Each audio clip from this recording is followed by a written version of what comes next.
What's going on, guys? I'm Violet with GRIZZombies. Today we're going to be rocking the Oni Kayakin. I'm going to be using the new waffle camo that I just got from the quartermaster. This is a pretty damn cool camo, so I wanted to throw it on the weapon. And we're going to be checking out the top 3 camping spots, training spots, whatever you want to call them, on RAVE in the Redwoods.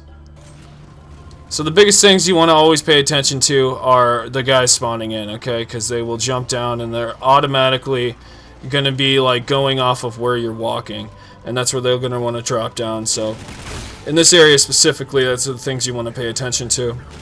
Another thing is flow. You got to have a good flow, okay? So you're going to see I do this figure 8 move, but it's one big circle, I promise you.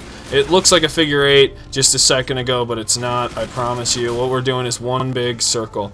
Under here if you need a default to it, but I always try to cut back and then come directly around this way so I can line their heads up and get kills. And then I come back around this tree. So it's always one big circle in this bonfire area, and it's the safest way, in my opinion, to train zombies on this map.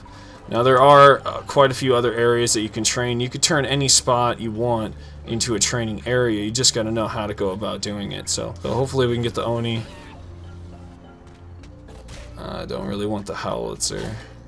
That weapon sucks. It's got a ton of different changes. Every single patch that comes in always seems like the Howitzer gets the most changes.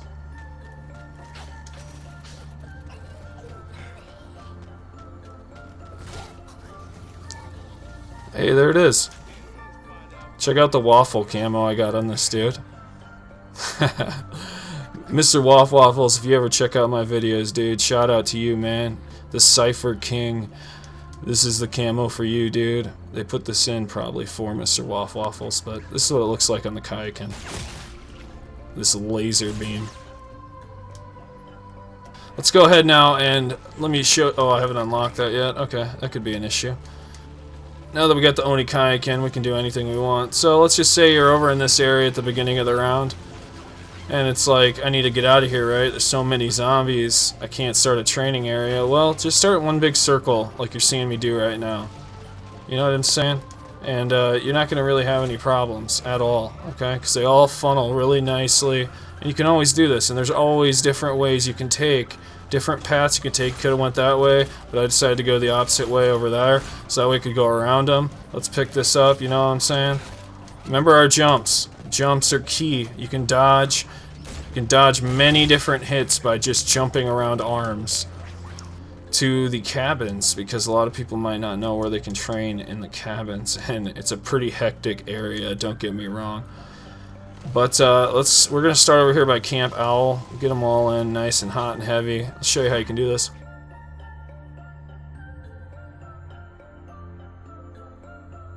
Now, biggest problem here is that there's no room to run.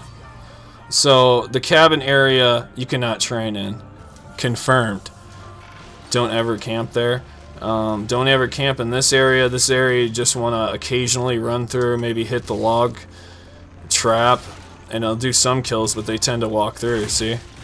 And you could still die from that. So over there's no real good training area either. So the log cabins all the way to pretty much over here is terrible training spots. But I hold down here. This is like the Dury spot, or the giant spot. That's what I like to call it, the dock area spot. So right here you can hold down majorly and do some serious damage. You can do enough damage with the Volk if you want, but I tend to do a lot of my weapon testing right in this area. Let's go ahead and use the Oni. We can plow through a lot of these guys. Notice that it kills one zombie pretty much at a time and does not penetrate through them to the next zombie. That is one thing about the Kayakin that I wish happened, and maybe there's an attachment that allows it to do that, but the reflective attachment where it bounces off objects doesn't really allow it to do what I want it to do. Alright guys, so when you come off the boat, we're going to spawn right about right here where I'm shooting, and it's always a terrible spot because I don't know why they chose this spot either, because you spawn right into zombies sometimes, and so I could see a lot of people dying right away, but the path I always take immediately out of this is I just take one big loop, and you can cut that loop in half if you want and come this way, and then just be ready to go pack a punch. But another thing I like to do over here is just rack up points. So if you're in this area, It's an easy spot to train. Just keep your train going around. Don't get tripped up. And I got blue bolts on now, so you're going to see a really cool animation every time I reload. But if you get the Oni Kaiken, man, it's just one solid laser beam. I feel like a Jedi Knight, dude, when I do this. So, literally got the waffle camo on deck. So, we're fully decked out, zombie style, dude, doing this thing hard. This is another good spot right here, if you can maintain it.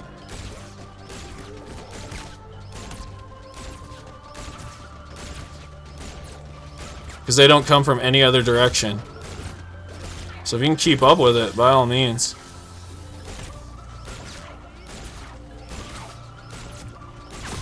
And for the most part, training in this area, you can hold down there as long as you want.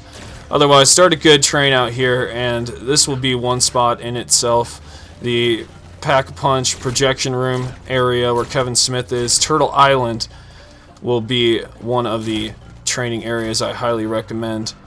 The other area that I recommend is the RAVE area, the speaker area. So if you can manage to get yourself over here, this is another safe area. You can start up a train without having any problems.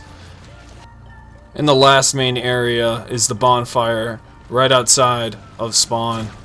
That's the lodge cabin right there. And so these are my three main spots that I like to train on the map. If you're playing 4-player, you might want to double up in an area. Be careful though, you don't want to screw your teammates over too hard. But I'm not sure where a 4th area would be. There's just not enough areas in my opinion. Personally, I like these 3. Let me know if you guys know of any other areas that you prefer. But yeah, hope you guys enjoyed the gameplay, and I will see you guys in the next one. Violent out!